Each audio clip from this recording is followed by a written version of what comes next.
Christian Mitchell and Dakota Weatherby for being with me for 6 years. To my faculty and staff, to my adopted mother, Ms. Morris, thank you for supporting me. And to, I wouldn't say adopted father, I'd say figure of authority and discipline. Thank you, Captain Wilson. I'd like to thank alumni, General Broom, Congressman Hurt, my parents and family, and most importantly, my God. It is an honor to be able to represent the class of 2013, the best senior class I have seen in a long time.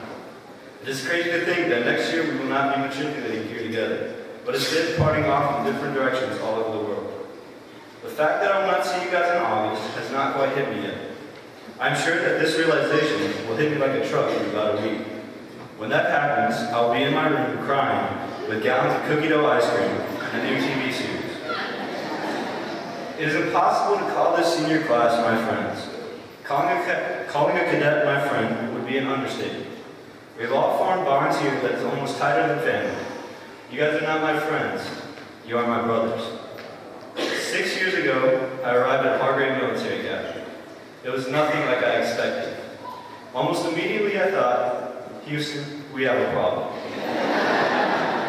It took me about a year and a half to realize that I will not be spoon-fed for the rest of my life. Hargrave reshaped me into a fine young gentleman. Hargrave was able to teach me core values that each of us and those throughout our society desperately need. Anybody who has taken a class with Major Leftwich was constantly reminded that we all thrive on structure, routine, and discipline.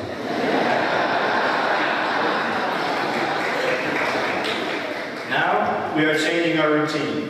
But let your structure and discipline only be enhanced. Hargrave not only taught me important values of character, but it also taught me a variety of other things that will benefit me in the future. It taught me to get involved. It taught me how to shine shoes, how to shine grass, how to tie a tie, how to be presentable. It taught me that I could make a fortune from the black market of ramen noodles and other foods. It taught me that I could not lead unless I learned to follow. And it taught me that mutual respect can take you a long way. When we walk through those double doors in the back of the chapel, we will embark on a new journey, a new step towards adulthood.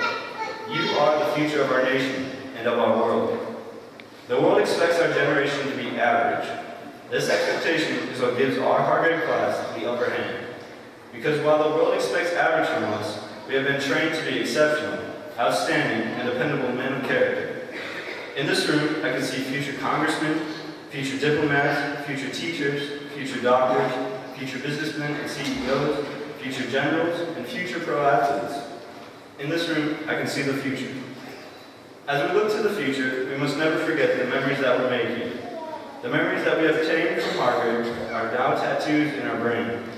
Memories formed us, bonded us together, and brought us to understanding.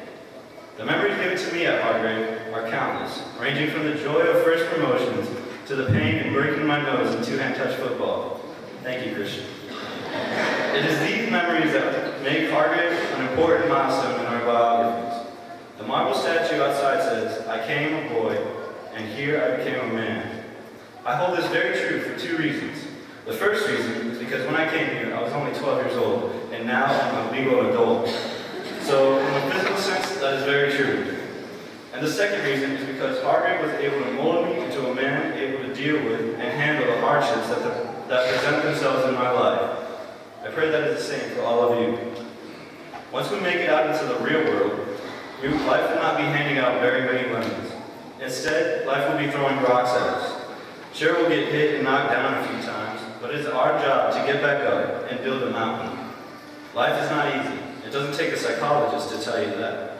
But it is our obligation to be the best in everything we do. God gave us many talents. Let's use them. I would like to end with a quote, very dear to me, by Fergie and the Black Eyed Peas. Tonight's going to be a good night. Thank you.